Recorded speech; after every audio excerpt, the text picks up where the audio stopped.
Look, I got a lot of things to get to. I want to start with this.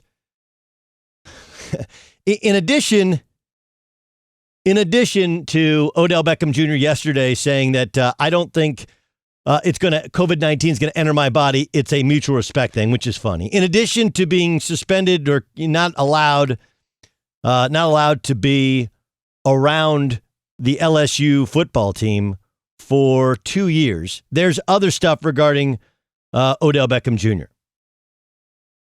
See, OBJ, I think it's funny.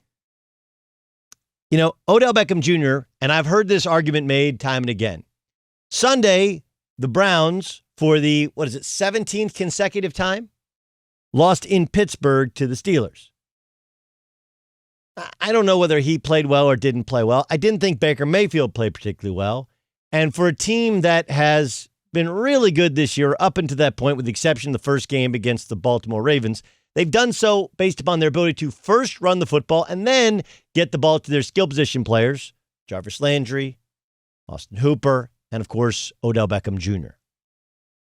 So what's really kind of interesting / fascinating about this entire thing is that Odell Beckham Jr., every year around this time, there's something, right? There's something.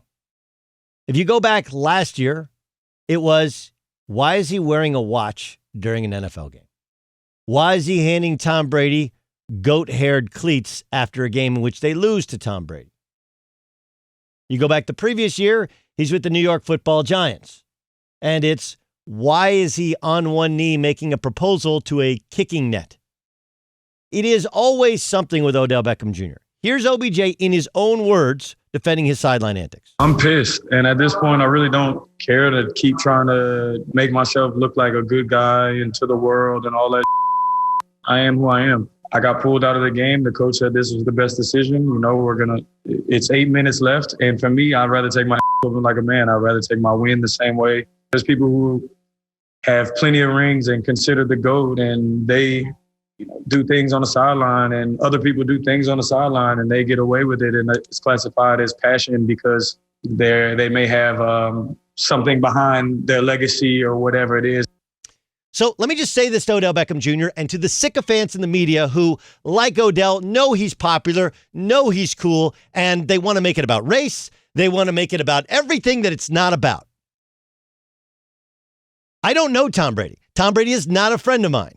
But you, sir, Odell Beckham Jr., are no Tom Brady, and no one believes you are.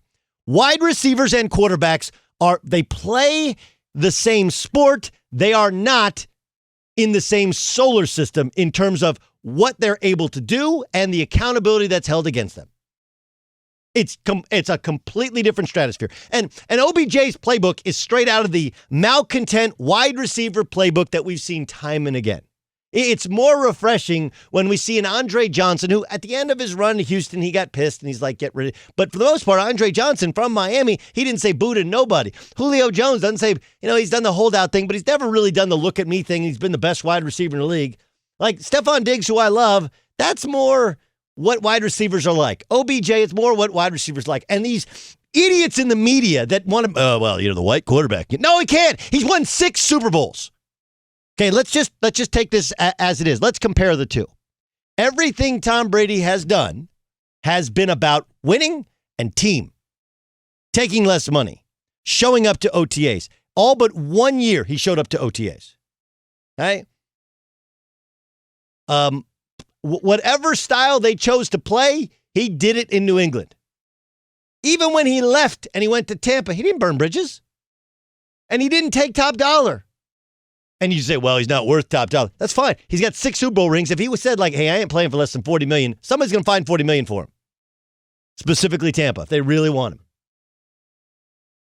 Everything he's done has been about team.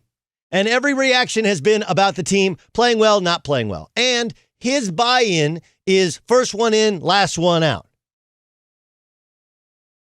In addition to the fact that quarterbacks are different than wide receivers, when a quarterback throws an interception, it goes on his record. It doesn't go on the wide receiver's record. Even the wide receiver ran the wrong route. Nobody goes back and says, Peyton Manning threw 17 picks his last year, but But hey, 5 of them weren't his fault. Nobody says that. You're not the face of the franchise. And when you're getting your ass kicked in Pittsburgh for the 17th consecutive time and you get taken out of the game, you sit there and you get mad as you can be. But you keep your cleats on, put your helmet on, keep your chin strap on, and you're a good damn teammate. That's what you do. And when you get in the locker room, if you want to go up to the coach and confront him and say, well, what's going on here? Or you want to wait until Tuesday, after you have Monday off, or Monday you want to go and on the flight home, you want to go and sit next to the coach and what's going on. That's when you do it. That's what a grown-up does. He is an immature child. He's already gotten run out of New York. It's not because of talent. He's a great talent. But the New York Giants said, we want to rebuild this team, and we'll get rid of the highest paid wide receiver, most talented, young, not yet in his prime wide receiver, because we think that he's a cancer. Right? How were they 2 years ago in Cleveland? Not bad. How were they last year? Abject disaster. Did they add or subtract Odell Beckham Jr.? Is he helping you win football games? That's not helping. And it's clear that he's leaking to the media, to the Stephen A. Smith. I want to be traded. I want out of here. Dude, you're 4-2. You're on a winning team. You're on a winning team. I don't blame you for being frustrated with Baker Mayfield. By the way, when you got there, you had the balls to say that Baker Mayfield, finally play with a guy who can make all the throws. For what was the win? What was the win in putting shade on Eli Manning? Dude, everybody loves Eli Manning. Don't believe me? When they benched Eli Manning for one game, the coach, the general manager, the president all lost their jobs. And you have the balls to go to Cleveland and go, hey, this guy can make every throw. By the way, you can't evaluate quarterbacks because Eli is better than Baker. Everybody would agree. But the problem isn't in the media. The problem isn't with Odell Beckham Jr. It's with the media. And this is where it relates to the presidential stuff. Okay? When Trump was running for president, I didn't find his approach to things he said to be acceptable in the forum of running for president, but that was his bag, right? Like, I'm going to run as the non-conventional, non-presidential. I don't even think he knew he was going to win, and then he won. The difference in how it's taken, now you're the president. Now you represent the free world. You can't say the things that you say. You can't treat the office. The president was supposed to be like it's always been like our old dad or grandpa or whatever, put everybody arms around, like not this guy. It's by many people's estimation, and mine in particular, regardless of politics, and believe it or not, there's some policies I actually agree with it, but that's not how we behave and the words we say and the way we act when we're president. That's really what a big portion of this is about. And the wide receivers have acted this way. Okay. Quarterbacks are like presidents. There's certain things that they're allowed to say and not allowed to say. And please stop with it. You're not critical of the white quarterback. Bullcrap. We roast Baker Mayfield. Aaron Rodgers has bad body language. We crush him. Johnny Manziel got run out of the NFL. Hey, it's the position. Tim Tebow can't throw a football. They won games and everybody knew couldn't really throw a football. It's not true. Okay, Lamar's an MVP. Then Lamar plays poorly against the Kansas City Chiefs, and people are like, "Well, Lamar's got a ceiling." It's not about race; it's about position. That position is more important. That position has certain decorum. That position has a way in which you treat things. That position is one of leadership. And if you don't like, if players didn't like Tom Brady's leadership, they wouldn't play for him. Right? Jay Cutler was a jerk. The Browns wouldn't play for him. If you think that Tom Brady's not respected by every guy in both locker rooms that he's played in, why the hell do they keep competing when he yells at them? As opposed to Odell Beckham Jr., whose main problem is about himself.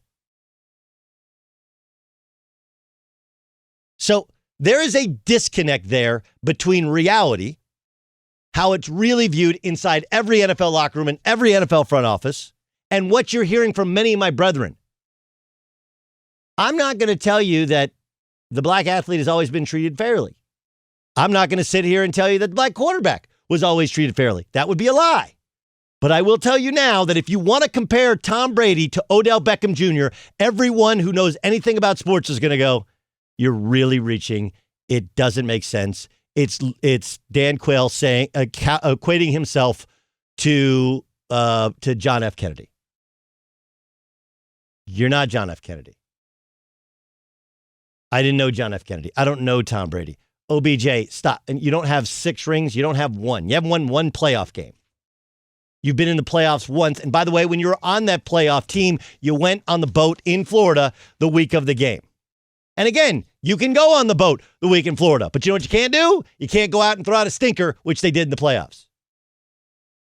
Your team is 4-2. You got your ass whooped by a better football team for the 17th consecutive time on their field.